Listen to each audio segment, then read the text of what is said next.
Jika panik telah melanda,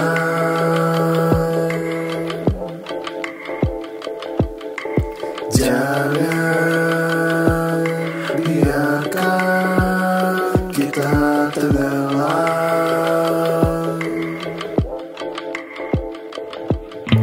Janganlah saling menyakiti, janganlah kau hilang kendali.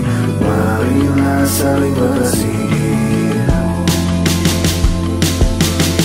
Jika nurani yang bicara,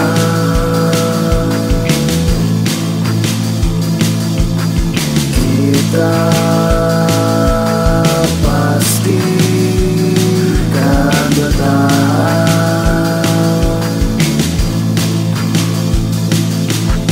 Janganlah saling menyakiti, janganlah kau hilang kendali. Marilah saling mengasihi. Janganlah saling menyakiti, janganlah kau hilang kendali. Marilah saling mengasihi.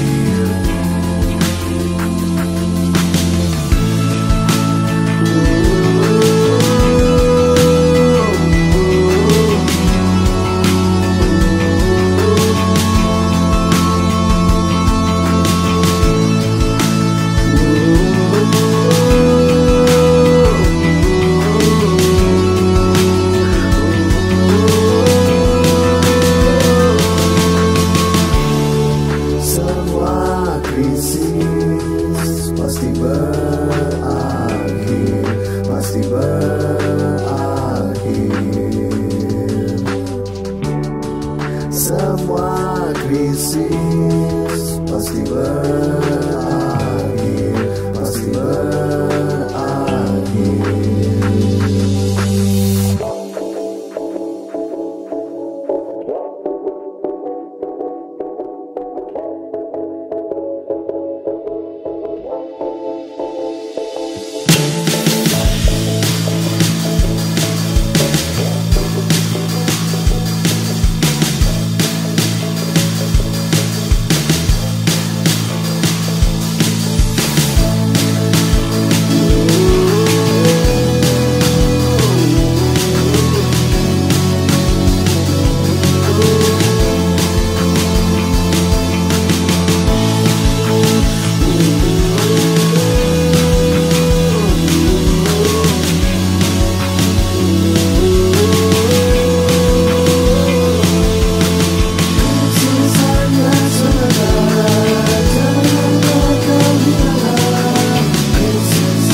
Halo ECC, it is good to see you all di ECC Church Online Service today.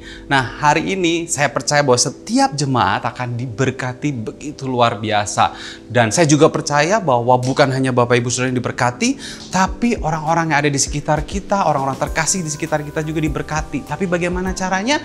Dengan cara kita mau share link ECC Service Online kita juga hari ini. Supaya mereka bisa menikmati hadirat Tuhan yang sama, hadirat Tuhan yang luar biasa hari ini. Nah, ada satu informasi yang penting bahwa di tengah minggu kami juga punya program-program yang luar biasa dan kita bisa melihatnya di website kami di eccchurch.online. Nah, hari ini kita mau persiapkan hati kita mau persiapkan notes kita untuk mencatat khotbah dan kita mau memberikan yang terbaik buat Tuhan ketika kita beribadah. Oke, church, kita berdoa. Bapa di surga, kami mengucap syukur bahwa hari ini Tuhan hadir di tengah-tengah kami. Hari ini Tuhan akan memberkati kami dengan begitu berlimpah-limpah. Dan kami mau menikmati Engkau lebih lagi Tuhan. Kami mau mendengarkan firman-Mu dan biarlah firman-Mu itu memuaskan kami. Mari Tuhan memberkati setiap jemaat di mana mereka berada. Kami percaya Tuhan hadir, Tuhan menjagai, Tuhan ada bersama dengan kami. Di dalam nama Yesus kami berdoa dan mengucap syukur. Haleluya. Amin.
Excited karena kita akan bersama-sama sekali lagi memuji Tuhan. Kita akan bersama-sama sekali lagi memuliakan Tuhan. Dan saya percaya Tuhan Yesus tempat kita berharap, Dialah perisai iman kita. Come on, we're gonna praise Him.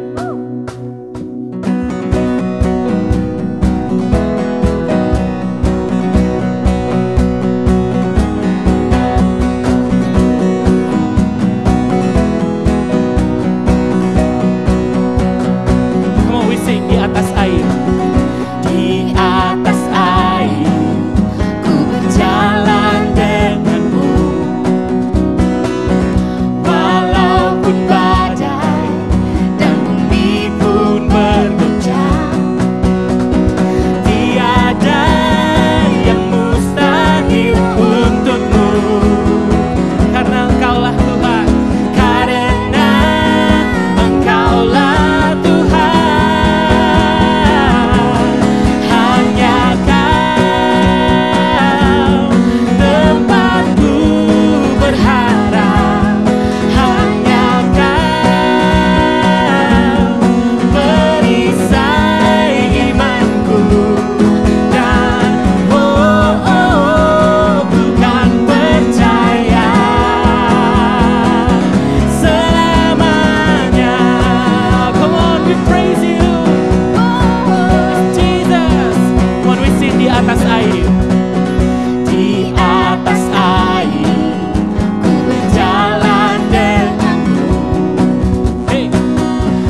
kami selamanya. You are the God, you are the God of the universe. You are our God. Kaulah Tuhan kami selamanya. Kami mengucap syukur buat berkat Tuhan sepanjang hidup kami Bapa. Kami mengucap syukur buat pertolongan tangan Tuhan dalam hidup kami. We just gonna worship you Lord. Kami sembah Kau Tuhan. Mari menyembah Tuhan.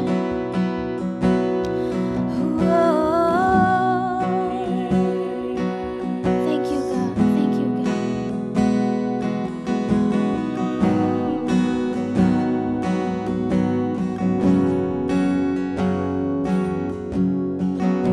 The Lord bless you and keep you. Make His face shine upon you and be gracious to you. The Lord turn His face toward you and give you peace.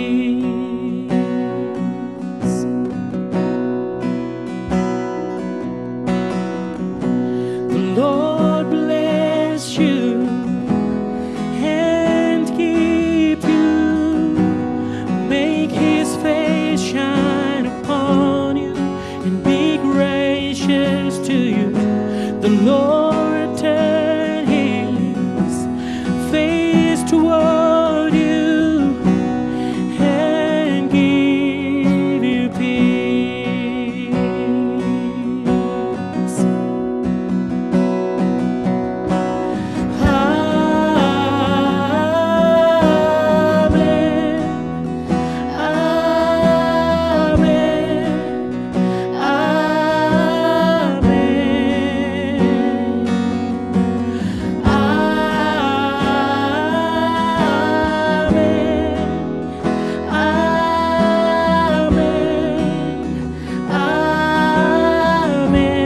We sing, the Lord bless you. The Lord bless you and keep you. Make His face shine upon you and be gracious to you. The Lord turn His face toward you and give you peace. We sing Amen.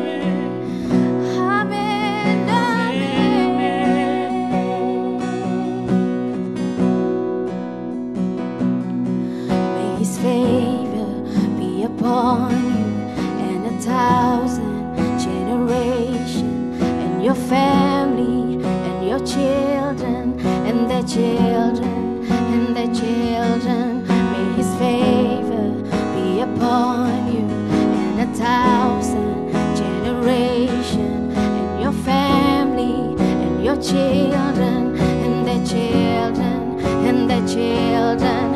May His favor be upon you and 1,000 generations, and your family and your children and their children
syukur Tuhan, karena Engkau Tuhan yang selalu memberkati setiap umat-Nya. So hari ini Tuhan, kami mengucap syukur, menghampiri hadirat Tuhan, tahta kasih karunia Tuhan sekali lagi. Dan kami bersyukur buat berkat Tuhan yang diberikan bukan hanya untuk kami, tapi buat ribuan generasi setelah kami. Bukan hanya untuk kami, tapi buat keluarga kami, buat anak kami, dan bahkan buat anaknya, anak-anak kami. Dan kami mengucap syukur Tuhan, You alone are God. Kau sendiri Tuhan yang kami sembah. Engkau sendiri Tuhan yang kami sembah. Kami mengucap syukur buat berkat Tuhan sepanjang hari ini, sepanjang hidup kami Tuhan. Thank you Jesus, thank you Lord, thank you Father, thank you Holy Spirit. Thank you God, thank you God, thank you Lord. Hanya di dalam satu nama kami berdoa, kami mengucap syukur. Mari semua yang percaya, semua yang diberkati Tuhan, sama-sama katakan amin. Amin, amin. Thank you Jesus.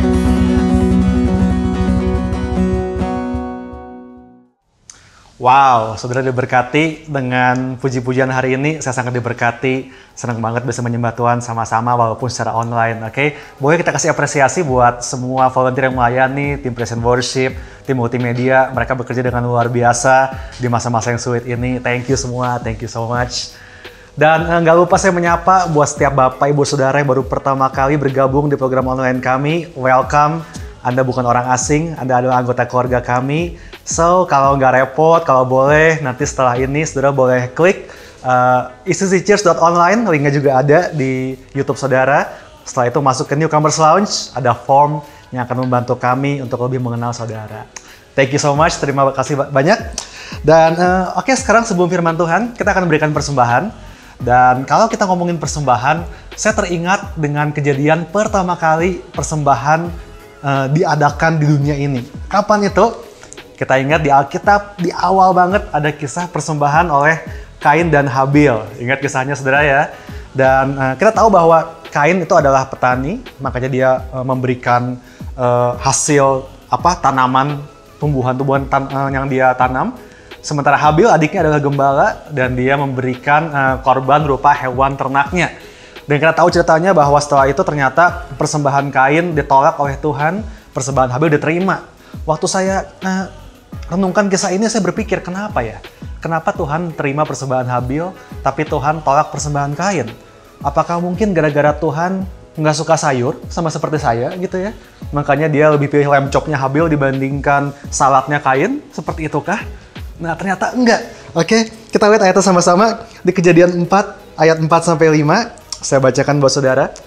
Dibilang, Habil juga mempersembahkan korban persembahan dari anak sulung kambing dombanya, yakni lemak-lemaknya.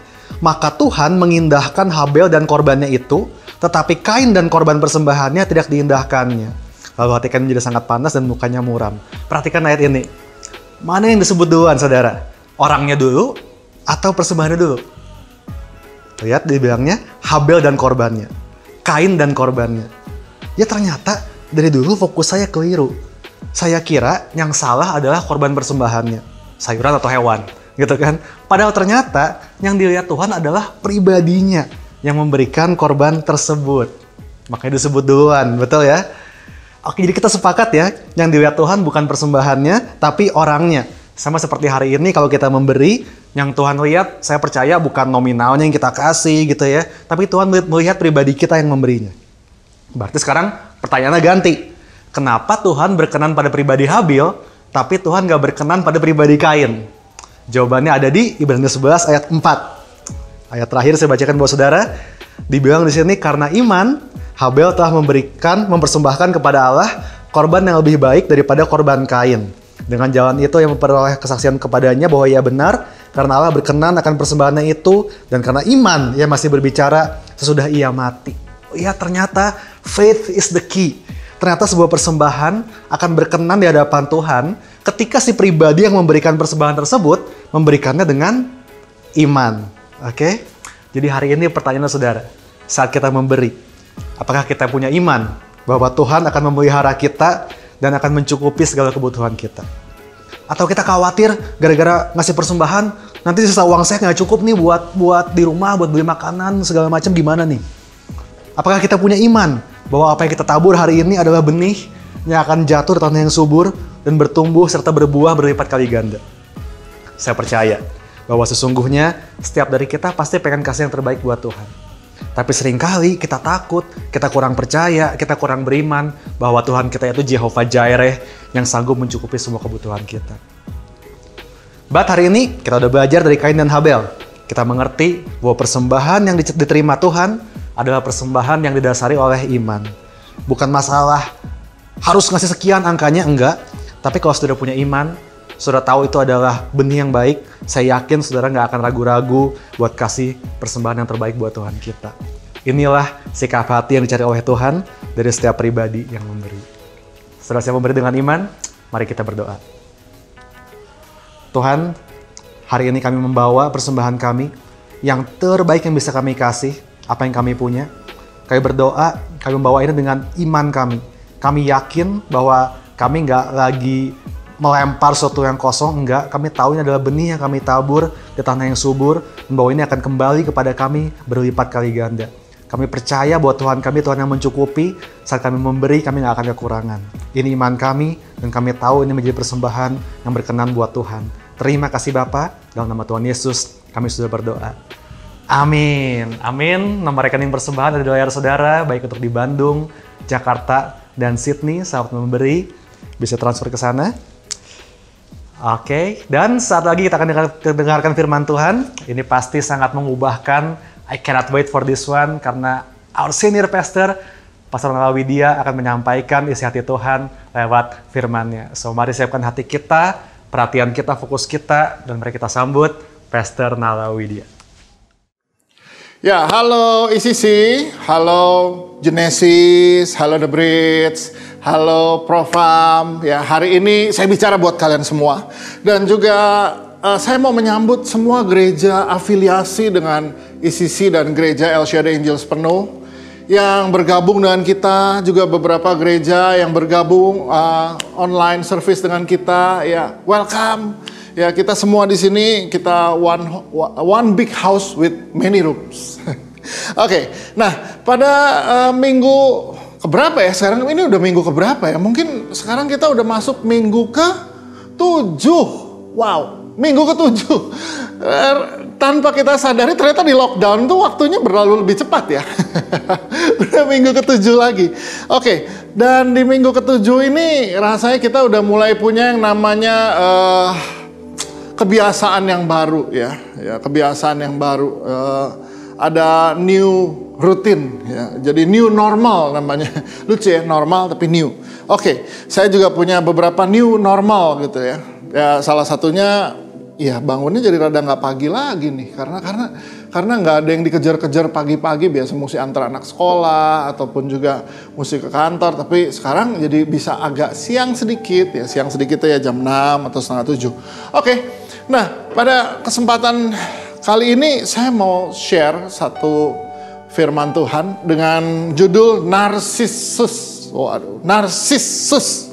Kita nih sering dengar kata narsis ya. Hari-hari ini kita jadi biasa banget nih kayak saya begini nih urusan sama kamera. Berdiri depan kamera.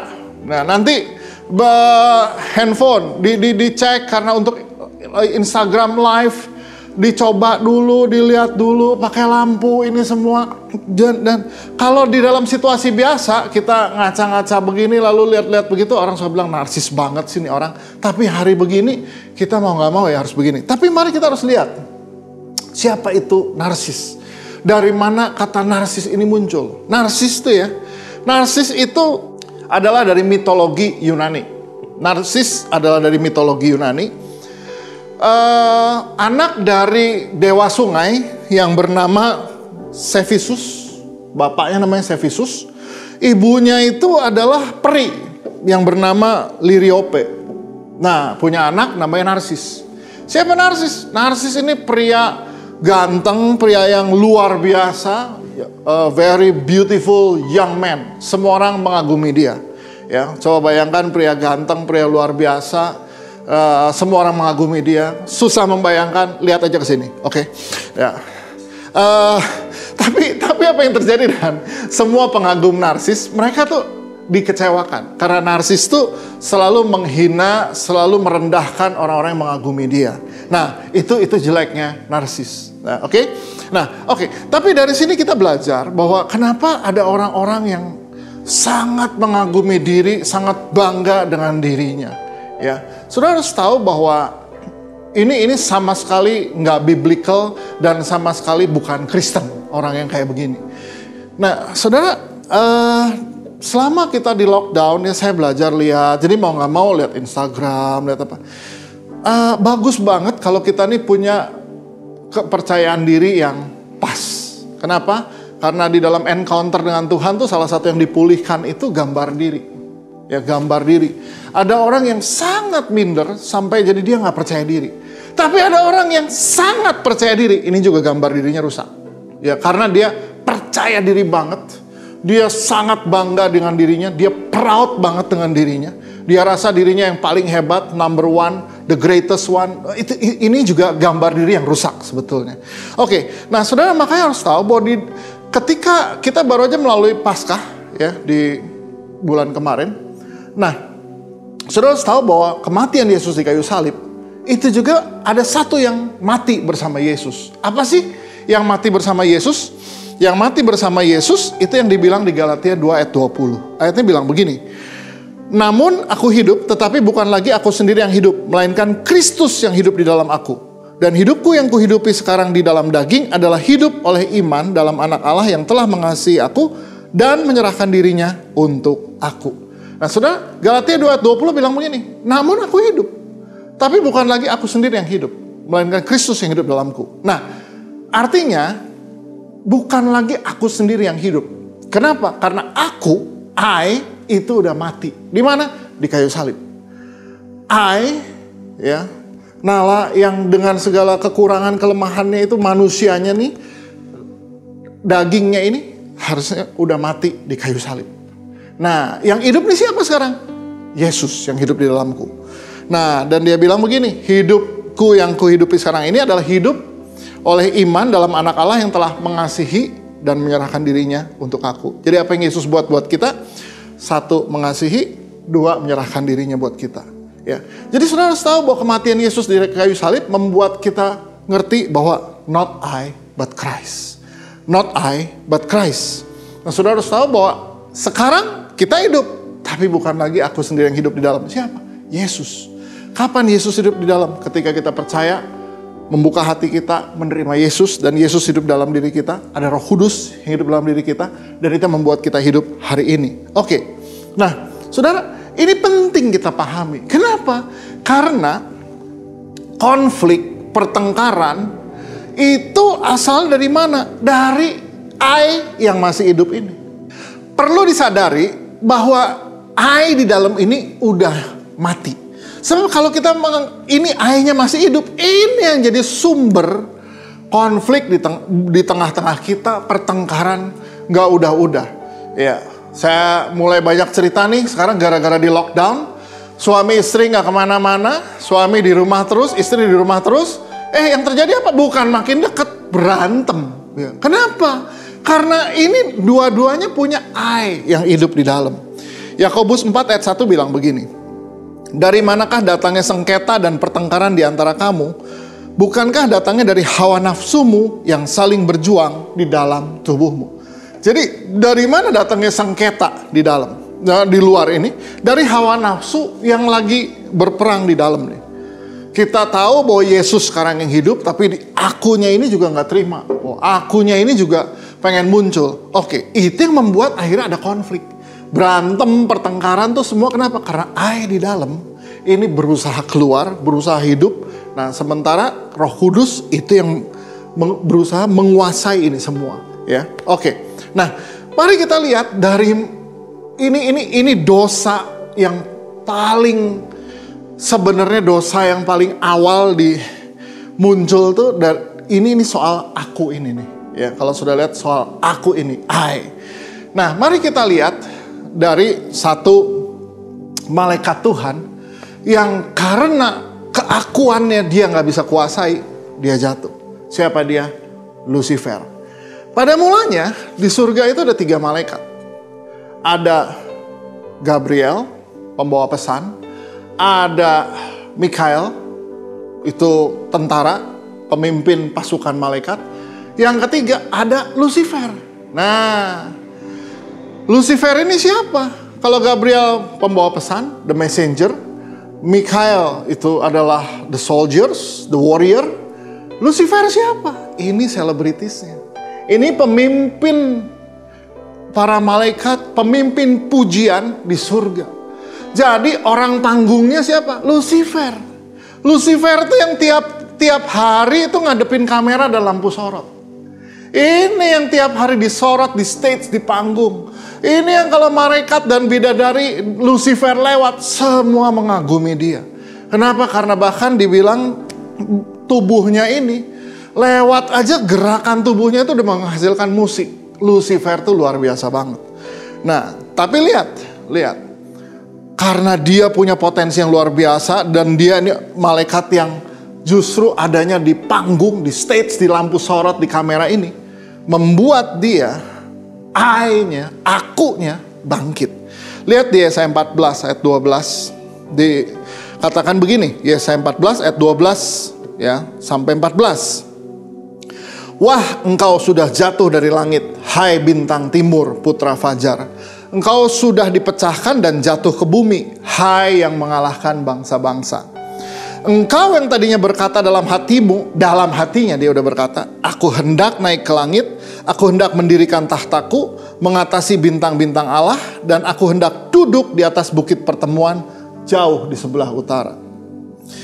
Di ayat 14 dia bilang begini, aku hendak naik mengatasi ketinggian awan-awan, hendak menyamai yang maha tinggi. Saudara, itu yang dibilang sama Lucifer. Makanya dari sini kita bisa lihat ya, ada 3 kesalahan Lucifer. Ya, dan ini seringkali juga kita buat. Makanya ada konflik, ada pertengkaran di rumah karena lihat 3 kesalahan ini juga seringkali ada pada kita. Ya. Mari kita lihat 3 kesalahan Lucifer. Yang pertama, ya.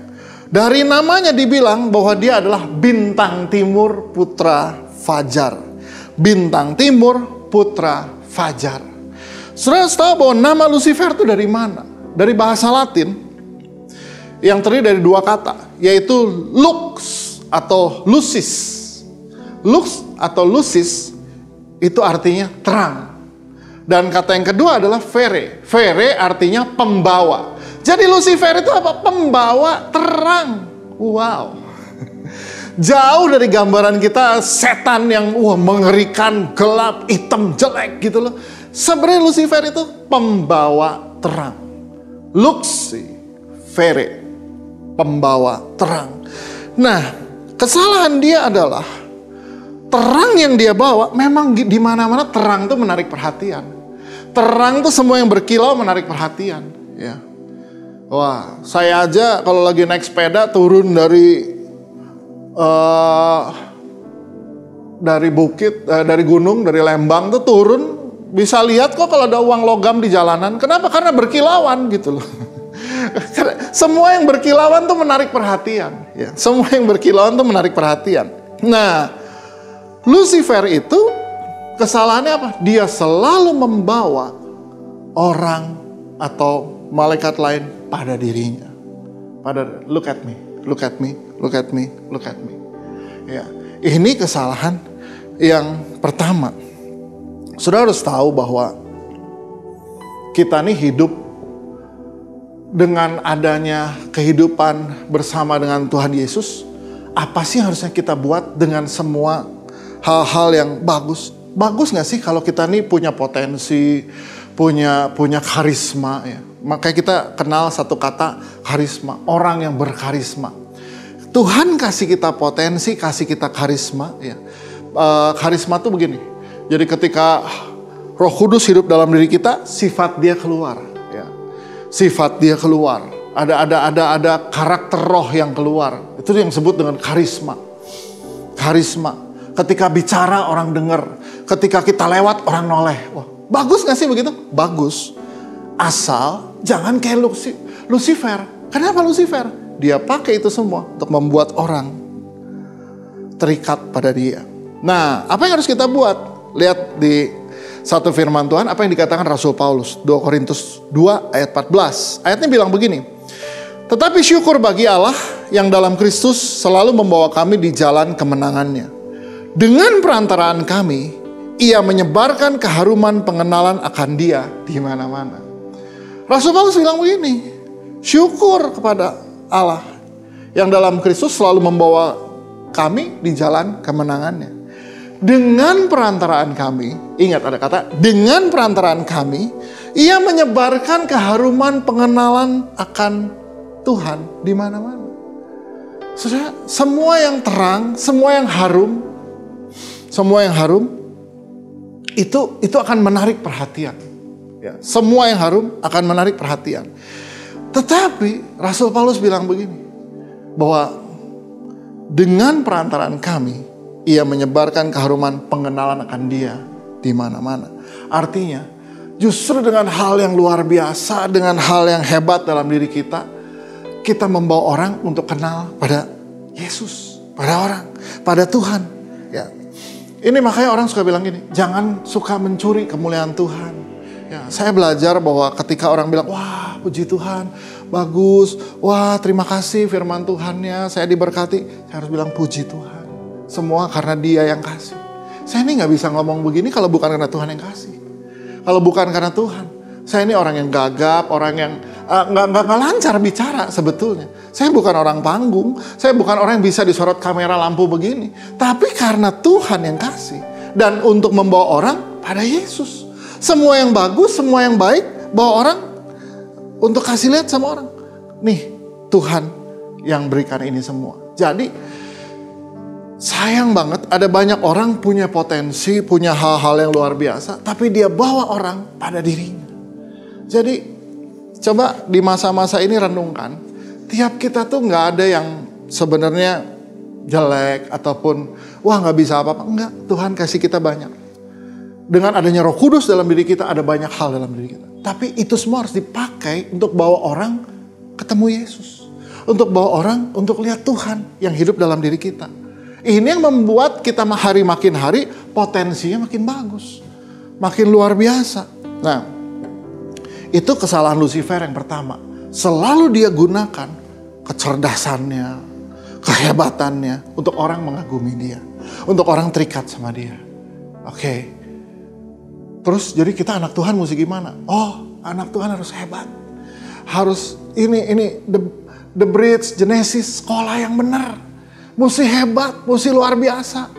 Jemaat profesi harus gimana? Mesti hebat. Jadilah orang sukses luar biasa. Tapi semuanya ini tujuannya apa? Bawa orang untuk kenal ini semua karena Yesus. Saya kenalin kamu sama pribadi yang bikin saya jadi kayak gini. Siapa namanya? Yesus. Itu hal yang pertama. Lucifer membawa orang pada dirinya. Kita dengan segala anugerah yang Tuhan berikan, kasih karunia yang Tuhan berikan, kesuksesan, kehebatan yang Tuhan berikan, bawa orang untuk kenal siapa Yesus. Hal yang kedua, kesalahan Lucifer. Lucifer ini, si pembawa terang ini, punya kesalahan yang kedua. Apa nih? Yang kedua dia bilang begini, aku mau naik ke langit dan aku mau mendirikan tahtaku. Pertanyaannya, dia ngomong begini, dia tahu gak dia bisa gak sih dia naik ke langit dan mendirikan tahta? Ternyata bisa. Aku mau duduk di bukit pertemuan. Dia bisa gak? Bisa. Karena dia dari ribuan malaikat, dia nih dari jutaan malaikat, dia nih salah satu dari 3 pemimpin malaikat. Jadi bisa gak? Bisa banget. Bisa banget. Kesimpulannya Lucifer tuh punya potensi dan karunia. Nah, cuma mesti ingat. Ada hal yang menarik ketika saya renungkan ayat ini begini. Di 1 Korintus 12 ayat 12. Ayatnya bilang begini. Karena sama seperti tubuh itu satu dan anggota-anggotanya banyak. Dan segala anggota itu sekalipun banyak merupakan satu tubuh. Demikian pula Kristus. Ya, saudara, ayat ini lagi bicara gereja Tuhan tuh kayak tubuh. Anggotanya banyak, tubuh kita nih. Jadi gereja ya digambarkan kayak tubuh. Tubuh nih, lihat aja badan kita. Anggotanya banyak. Jari ada 5, ada 5, 1 tangan, 2, 10. Ya, jari jempol kanan kiri sidik jarinya berbeda semua nih. Sidik jari berbeda. Ini beda. Banyak tapi satu. Nah, ini mengingatkan kita kan apa? Bahwa kita ini ya bisa bagus, bisa luar biasa kalau kita nih diam bersama. Lucifer bilang begini, saya mau naik, saya mau duduk di bukit pertemuan, dia bilang saya mau mendirikan tahtaku. Dia lupa, dia bisa selama dia punya kemampuan kalau dia tinggal di rumah Bapa di surga. Ya, dia tinggal bersama malaikat yang lain. Hebat. So, mari kita belajar dari kesalahan Lucifer yang kedua. Dia pikir bahwa dia bisa tuh karena dia sendiri bisa. Puji Tuhan. Kita mesti ingat, we cannot live alone. Kita nggak bisa hidup sendirian. So, saya nggak bisa sendirian. Saya bisa begini karena ada peranan orang lain. Ada orang lain yang menolong saya. Di rumah karena ada istri saya yang luar biasa yang selalu support saya. Ya, yang selalu semangatin saya kalau lagi banyak pikiran, lagi banyak masalah. Ada istri saya yang luar biasa yang selalu, istri tercinta yang selalu, ayo come on, kamu bisa. Kesimpulannya kita ini sebenarnya nggak bisa kalau sendirian. Nah, tapi banyak orang yang berpikir, saya bisa. Nah, akibatnya apa? Dia bilang, saya nggak perlu kamu. Oh enggak, kita semua perlu satu dengan yang lain. Kita perlu satu dengan yang, saling memerlukan satu dengan yang lain. Makanya di masa-masa ini, ketika kita sadar, iya saya nggak bisa hidup sendiri. Ekspresinya apa? Tolongin orang lain. Help others. Help others. Kita nggak bisa hidup sendiri. Ada yang kita bisa buat, tapi ada yang lain nggak bisa buat. Ya. Ketika perut lapar, dia cuma lapor ke otak. Lapar nih. Ya. Terus siapa yang mesti bertindak? Kaki harus berjalan. Tangan mesti mau ambil makanan. Dan kemudian tangan harus mau bawa ke mulut. Mulut nanti akan mengunyah. Dan baru makanan masuk ke perut. Kesimpulannya, perut nggak bisa jalan sendiri ambil makanan. Mengerikan banget. Ya. Nah, saudara harus lihat bahwa kita nih perlu orang lain. Puji Tuhan loh. Ini udah 7 minggu nih, kita nih di lockdown. Tapi banyak jemaat, banyak gereja juga diberkati dengan ECC Church online ini. Hey, ECC Church online, emang siapa yang kerjain? Saya, gembala senior. Bener saya gembala senior, tapi saya nggak bisa kerjain ini semua tanpa tim yang luar biasa. Kesimpulannya yang hebat siapa? Timnya yang hebat.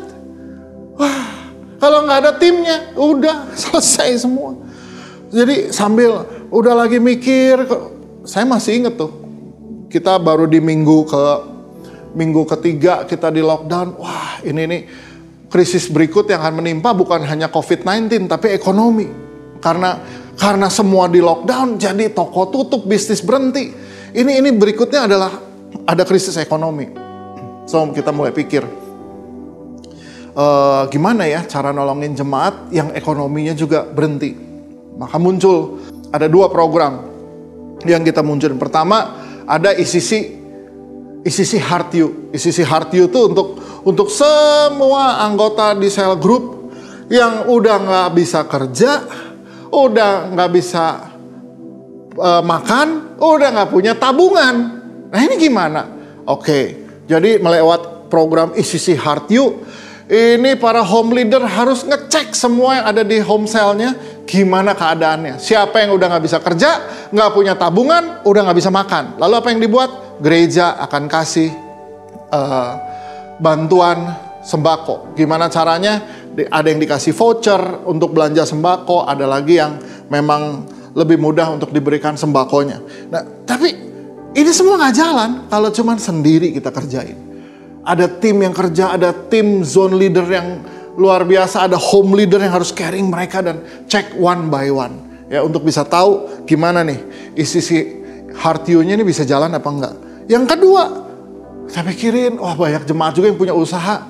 Hari gini macet, nggak bisa jalan. Jadi gimana? Satu-satunya jalan sekarang adalah online. Jual semua online. Akhirnya lahirlah ide ECC Local Market. Itu gabungan dari macam-macam,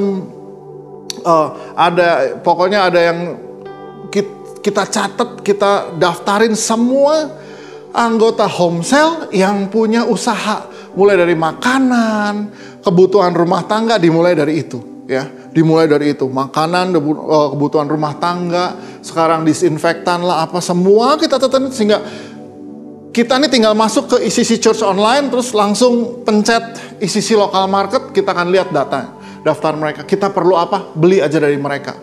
Wah, slogannya juga keren ya. Dari kita, punya kita, dan kenal kita. Kenapa dari kita? Ini dari kita. Ya. Bangga dong sama produk kita sendiri. Dua, punya kita. Jadi kalau dia diberkati, kita juga senang lihatnya. Ya, kita senang kalau yang lain juga maju. Dan yang ketiga, kenal kita. Kalau belanja online kan paling senang kalau orangnya kenal. Ya, saya sering kali belanja online, nggak sering-sering amat sih. Ya. Tapi, aduh, di message nggak dibales gitu. Karena nyebelin kan yang kayak gini-gini. Nah, tapi kalau ini kan kenal. Oh, di home sale siapa? Home leadernya siapa? Ini, sehingga integritasnya terjaga. Tapi semuanya ini sekali lagi, sebagus apapun ide, kalau nggak ada tim, nggak ada orang yang kerja, nggak bisa. Nggak ada orang yang mikirin sama-sama, nggak bisa jalan. Kesimpulannya, wah, nggak bisa jadi kayak si Lux, si Vere itu tuh. Nggak bisa aku. Tanpa yang lain kita nggak bisa jalan. Jadi sehebat apapun engkau di situ, ingat hidup kita tuh bisa sampai ke hari ini semata-mata karena ada yang lain yang bisa support kita. Karena itu bantuin juga yang lain, bantu juga yang lain, support juga yang lain. Bawa mereka untuk lihat bahwa ayo kita maju sama-sama. Kayak tubuh ini semua, satu sakit, semua sakit, satu dimuliakan, semua bersukacita. Oke, yang terakhir nih, kesalahan Lucifer yang ketiga. Kesalahan Lucifer yang ketiga apa? Dia bilang begini, aku mau menyamai yang maha tinggi. Nah ini, tahukah engkau, aku mau menyamai yang maha tinggi. Maksudnya apa? Dia mau menyamai Bapa di surga. Dengan kata lain, dia menolak otoritas Bapa di surga. Dia nggak bisa tunduk, submit sama Bapa di surga. Makanya dia bilang, saya mau menyamai dia. Kalau Bapak di surga duduk segini, saya mau segini juga. Saya nggak mau tunduk di bawah dia. Nggak ada tuh arti di bawah dia. Saya mau segini. Saudara, nih khususnya kalian yang muda, Bridge, Genesis, ingat. Kalau engkau mau hidupmu berhasil, belajar hidup di bawah otoritas. Belajar hidup untuk menundukkan diri. Kenapa? Lihat ayatnya di Ibrani 13 ayat 17. Ibrani 13 ayat 17 ayatnya bilang begini.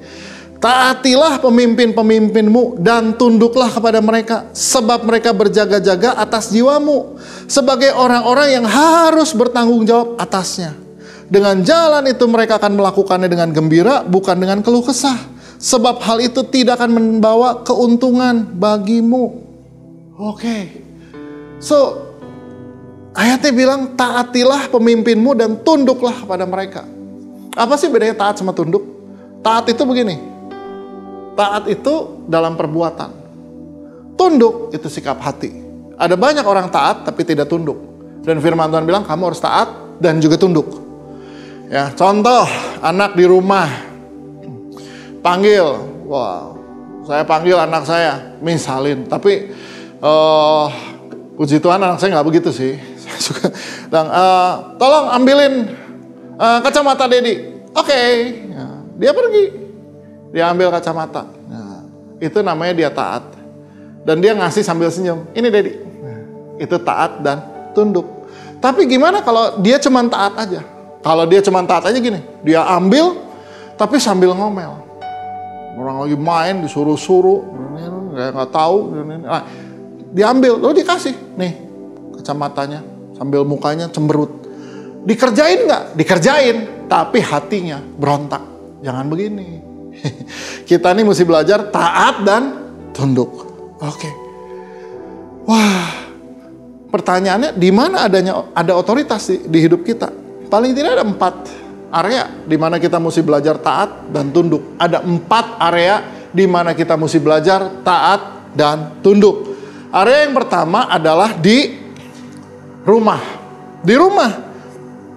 Kalau yang menikah, istri mesti belajar tunduk sama suami. Ya, istri mesti belajar tunduk sama suami. Ya, karena suami adalah kepala keluarga.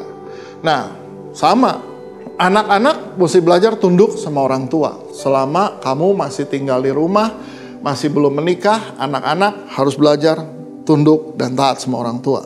Sudah menikah, kamu udah menjadi kepala keluarga lagi. Ya, tapi selama di rumah ada otoritas di rumah. Oke.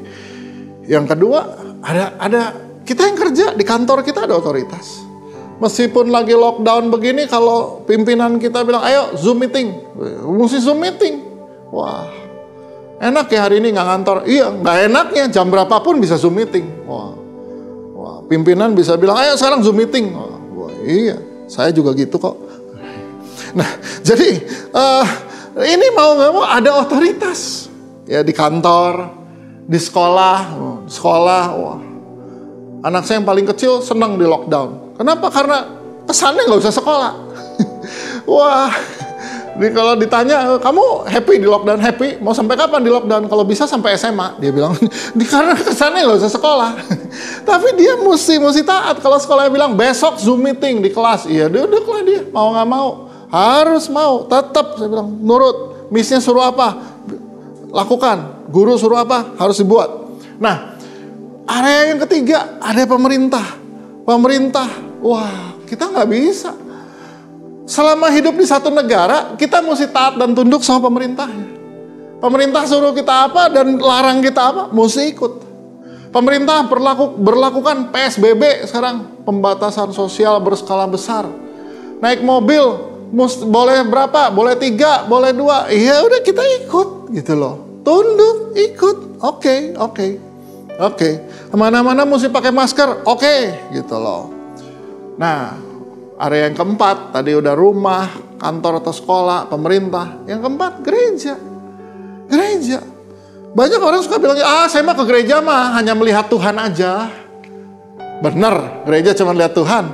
Baru masuk pintu gereja yang dilihat siapa? Usher. Ya kan, tetap ada manusianya di situ. Tuhan tuh punya hierarki, Tuhan tuh punya struktur. Tuhan, dia punya wakil di bumi ini. Tetap kita mesti belajar untuk hidup taat dan tunduk. Ada bapak rohani, ada pembimbing, ada gembala. Itu kita mesti belajar untuk taat dan tunduk sama mereka. Nah, mungkin saudara bertanya, terus kalau kayak saya gimana? Sama, saya juga. Hidup saya ini banyak berantakan. Kenapa? Karena waktu saya muda, ya sekarang sih masih muda juga, saya baru umur 53. Nah itu, karena waktu di umur 20-an itu saya sibuk banget. Sibuk apa? Sibuk berontak. Sibuk lawan pemimpin. Sibuk lawan pembimbing. Nanti kakak pembimbing bagiin soal Roh Kudus, saya lawan, saya debat. Kayaknya kalau bisa menang debat tuh hebat, juara gitu. Berikutnya saya tahu bahwa saya yang salah gitu kan. Nah, sekarang saya tahu salah banget. Saya ini kalau Tuhan tanya, kamu mesti gimana? Mau pengen balik ke masa lalu? Kayaknya saya pengen memperbaiki semua pemberontakan saya itu. Waduh, ditegur sama Bapak Rohani, marah gitu kan, marah. Udah nggak ngomong 5 tahun gitu kan. Oh itu pernah saya buat. Makanya nggak usah heran hidup saya jungkir balik kayak sirkus. Ya. Kenapa? Karena saya banyak lawan otoritas, saya banyak berontak. Jadi buat please Genesis, The Bridge, ya, juga jemaat di Profam, yang aduh kita belajarlah hidup di bawah otoritas itu lebih enak. Kenapa? Karena ayatnya bilang gini. Taatilah dan tunduklah kepada mereka, pemimpin-pemimpin ini. Kenapa? Sebab mereka berjaga-jaga atas jiwamu. Berjaga-jaga atas jiwamu. Dan bertanggung jawab atasnya. Ya, anak saya sekolah di luar negeri, masuk di gereja lain. Ya, saya bilang sama dia, taat dan tunduk sama gembala situ. Meskipun bapakmu nih gembala senior gitu loh. But kamu ada di gereja itu, taatilah dan tunduklah pada gembalamu di situ. Supaya apa? Karena dia yang berjaga-jaga dan tanggung jawab sama dia. Artinya kalau ada apa-apa dengan dia ada yang tanggung jawab di hadapan Tuhan juga. Mari saudara, bahwa hidup di bawah otoritas itu lebih enak. Ya. Ada cerita mengenai 2 ekor kuda. Kuda di Amerika tuh dikenal dengan kuda Mustang. Kuda yang larinya kenceng, bulunya hitam legam, itu Mustang, larinya kenceng dan gesit banget. Nah ini kuda Mustang ini andalan pasukan kavaleri Amerika. So pasukan kavaleri Amerika seringkali harus berburu kuda Mustang liar di padang rumput. Suatu hari ada 2 kuda Mustang ini, mereka selalu sama-sama. Dan ketika mereka lagi sama-sama, tiba-tiba datang rombongan kavaleri Amerika mau tangkap kuda Mustang ini. Nah 2 kuda Mustang ini sahabatan nih, lari kabur, tapi 1 ketangkep. Yang 1 ketangkep sama kavaleri Amerika. Tangkap, dibawa ke markas kavaleri di benteng, di sebuah benteng. Dan si kuda Mustang ini masih berusaha membebaskan, diikat lehernya, diikat, dikasih kekang, terus diikat di tiang. Dia berusaha lepas dari tali, dia berusaha lepas, nggak bisa. Dia nggak bisa lawan tali itu. Malam hari temennya suka coba kelilingin benteng itu, dengar suara temennya di dalam. Wah, dengar suara temennya di dalam lagi merintih, pengen lepas. Ini temennya bilang, kasihan kamu ketangkep, kasihan banget, aduh kamu ketangkep. Jadi dia sedih banget. Ini temennya ketangkep di dalam benteng, ini dia di luar. Berhari-hari, minggu, bulan-bulan, akhirnya si temennya ini satu udah mulai bisa dijinakkan di dalam benteng. Temennya yang satu masih di padang rumput. Suatu hari temennya ini lihat ini si kuda temen yang masih bebas nih, lihat temen yang dalam benteng ini lagi latih baris kavaleri, dilatih untuk memberi berjajar rata gitu. Wah, dilatih gitu. Temennya bilang sama yang di padang rumputnya bilang, kesiannya kamu ya. Kita dulu bebas, lari kemana kita mau. Sekarang kamu diikat, diatur, mesti baris, mesti jalan. Kasian banget. Saya bebas. Saya bersyukur saya masih bebas. Gak ada siapapun yang menguasai saya. Saya bebas. Kasian kamu. Kamu sekarang udah terikat. Dan si temennya ini bilang, ya saya, tapi dia nih di benteng ini nih, dia tetap ada di situ. Suatu hari tibalah musim kering. Rumput habis, air kering. Ketika rumput dan air habis, ini temennya yang kuda Mustang yang liar ini nih, cari air dan rumput udah nggak ada. Tapi temennya yang di dalam benteng, air dan rumput selalu ada. Bulu yang hitam mengkilap itu mulai jadi berdebu. Karena debu kering semua. Temen yang di dalam benteng, tiap pagi ada tentara yang sisirin rambutnya. Ada yang sikatin bulunya. Sekarang yang di luar tuh bilang ke dalam, enak kamu ya. Makanan selalu ada. Tiap hari ada yang sikatin badannya. Dan temennya ini bisa baris dengan gagah. Sementara yang bebas di luar ketika musim kering, jadi kurus, bulunya rusak karena kekeringan. Dan akhirnya dia mati kekeringan, mati kelaparan. Tapi temennya yang hidup di bawah otoritas dalam benteng, hidup dengan berkecukupan. Justru ilustrasi ini mau kasih lihat kita bahwa hidup di bawah otoritas itu bukan berarti kalah. Bukan berarti terus, wah gak bebas nih. Ada yang menguasai nih hidup. Enggak. Kita justru hidup di dalam berkat Tuhan. Karena apa? Itu kehendak Tuhan. Lucifer mencoba untuk melawan Bapa di surga. Menyamai Bapa di surga. Akibatnya apa? Dia dibuang ke bumi. Selesai. So, sebagai penutup, saya cuma mau bilang gini. In every blessing, there is a test. Dalam setiap berkat, selalu ada ujiannya. There's a test. Apa sih ujiannya? Ayat terakhir. Yakobus 4 ayat 3. Di Yakobus 4 ayat 3 dibilang gini. Atau kamu berdoa juga, tetapi kamu tidak menerima apa-apa karena kamu salah berdoa. Sebab yang kamu minta itu hendak kamu habiskan untuk memuaskan hawa nafsumu. Apa yang membuat Tuhan gak menjawab doa kita? Tuhan tahu ini mau kamu habisin buat hawa nafsumu. Ini mau kamu habiskan untuk hawa nafsumu sendiri. Tiap hari kita terima berkat Tuhan, ada amin. Tiap hari kita terima berkat Tuhan. So, ada ujiannya gak di situ? Ada. Ini mau dihabisin sendiri, apa mau dibagi-bagi?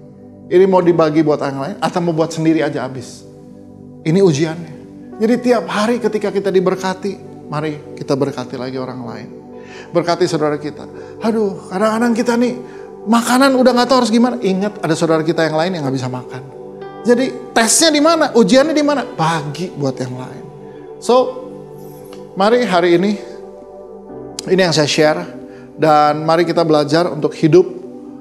Jangan lakukan kesalahan yang sama dengan Lucifer. Dia luar biasa, terang, karisma, hebat. Anak Tuhan harus hebat, harus sukses, harus luar biasa, harus. Tapi jangan kayak Lucifer. Lucifer buat semuanya itu untuk orang datang pada dia. Kalau kita, semua hal yang luar biasa dari hidup kita harus membawa orang melihat siapa Yesus dan datang pada Yesus. Yang kedua, Lucifer merasa dirinya bisa karena sendiri. Kita harus sadar, kita bisa begini karena ada orang lain. Ada tubuh Kristus yang lain, anggota tubuh Kristus yang lain yang mensupport kita, menopang kita. Yang ketiga, hiduplah di bawah otoritas. Lucifer melawan otoritas dan dia terbuang ke bagian bumi yang paling bawah. Betul? Jadi mari di hari ini saya mau berdoa buat kita semua supaya kita nih betul, kita nih anak-anak Bapa di surga, kita nih adalah orang-orang yang harus jadi terang. Tapi terangnya kita harus membawa orang datang sama Tuhan. Yang kedua, mari kita belajar. Kita nih ada hari ini karena ada orang lain yang selalu support kita dan dorong kita. Kita gak bisa hidup sendiri. Jadi mari kita tolong orang lain juga lewat apa yang kita punya. Yang ketiga, hiduplah di bawah otoritas. Karena hidup di bawah otoritas ini kunci di mana kita hidup dalam pemeliharaan Tuhan yang luar biasa. So, jadi ketika kita terima berkat, ingat ada ujiannya. Ujiannya apa? Ingat orang lain. Ingat orang lain. Ya, Lucifer selalu berkata, I will. Yuk, mari kita tundukkan kepala. Kita mau taruh tangan kita di dada. Berapa banyak yang berkata, Tuhan, saya gak mau. Saya gak mau daging ini yang menguasai hidup saya. Tapi saya mau lewat hidup saya, ada banyak orang datang pada Yesus. Lewat apa yang Tuhan berikan dalam hidup saya, ada banyak orang datang pada Yesus. Mari siapa yang rindu untuk bawa banyak orang, untuk lihat hal yang luar biasa dari hidup kita, tapi mereka lihat Yesus yang hidup. Taruh tangan kananmu di dada. Haleluya. Thank you Lord. Bapak hamba berdoa untuk setiap pribadi di sini. Di dalam nama Yesus, supaya lewat semua berkat kehebatan yang Tuhan taruh dalam hidup kami, ada banyak orang kenal siapa Yesus Tuhan. Dan kami mau berdoa juga sungguh Tuhan untuk keluarga kami di rumah. Kami tahu kami bisa hari ini seperti ini semata-mata karena ada keluarga yang selalu support dan dukung kami. Terima kasih Bapak buat semua otoritas, semua Bapak rohani, ya, semua pemimpin dalam hidup. Terima kasih Tuhan. Kami berdoa buat mereka, berkati mereka juga. Orang-orang yang menjagai kami secara spiritual dan juga menjagai kami secara fisik. Terima kasih Bapak buat hari ini. Di dalam nama Yesus kami berdoa. Haleluya. Amin. Ya, mari Bapak Ibu Saudara, Jemaat The Bridge, Genesis, kita mau sama-sama juga ambil perjamuan kudus, ya. Dan perjamuan kudus ini mengingatkan kita bahwa Yesus sudah mati di atas kayu salib. Tuhan kita mati di atas kayu salib supaya kita juga nih yang berdosa ini, daging kita ini boleh ikut mati di kayu salib, ya. Sebetulnya itu udah mati di kayu salib. Dan yang hidup lagi di dalam ini siapa? Yesus yang hidup di dalam, Roh Kudus yang hidup di dalam. Namun aku hidup, tetapi bukan lagi aku sendiri yang hidup di dalamku, melainkan Kristus yang hidup dalamku. Ya, dan dia udah mengasihi kita dan menyerahkan dirinya untuk kita. Jadi mari ambil roti, ya, yang ada di rumah. Roti, boleh roti tawar, boleh biskuit. Tapi kita percaya dalam iman bahwa ini adalah tubuh Kristus, ya. Dan saudara juga boleh siapkan, kalau ada anggur boleh, ada sirup atau teh, ya silahkan. Apapun yang ada di rumahmu, yang penting dalam iman kita percaya ini adalah darahnya yang sudah tercurah buat kita di atas kayu salib. Tapi sebelum kita ambil perjamuan kudus, mari kita mau sama-sama mengucapkan pengakuan iman rasuli kita. Yuk kita ucapkan sama-sama. Aku percaya kepada Allah, Bapa yang Maha Kuasa, Khalik langit dan bumi, dan kepada Yesus Kristus, anaknya yang tunggal, Tuhan kita, yang dikandung dari Roh Kudus, lahir dari anak darah Maria, yang menderita sengsara di bawah pemerintahan Pontius Pilatus, disalibkan, mati dan dikuburkan, turun ke dalam kerajaan maut, pada hari yang ketiga bangkit pula dari antara orang mati, naik ke sorga, duduk di sebelah kanan Allah Bapa yang Maha Kuasa. Dan dari sana ia akan datang untuk menghakimi orang yang hidup dan yang mati. Aku percaya kepada Roh Kudus, gereja yang kudus dan persekutuan orang kudus, pengampunan dosa, kebangkitan tubuh, dan hidup yang kekal. Amin. Boleh ambil roti yang ada di rumah, ya, roti, biskuit yang sudah saudara siapkan. Percaya dalam iman, kita percaya inilah tubuh yang sudah terkoyak, terpecah buat kita semua, supaya kita juga mati bersama dia.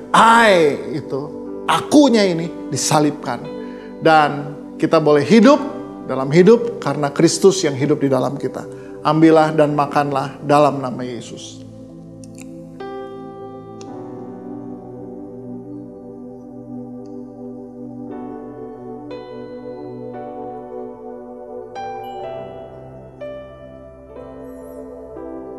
Mari ambil anggur yang sudah kita siapkan, atau air, teh, ataupun juga sirup yang kita siapkan.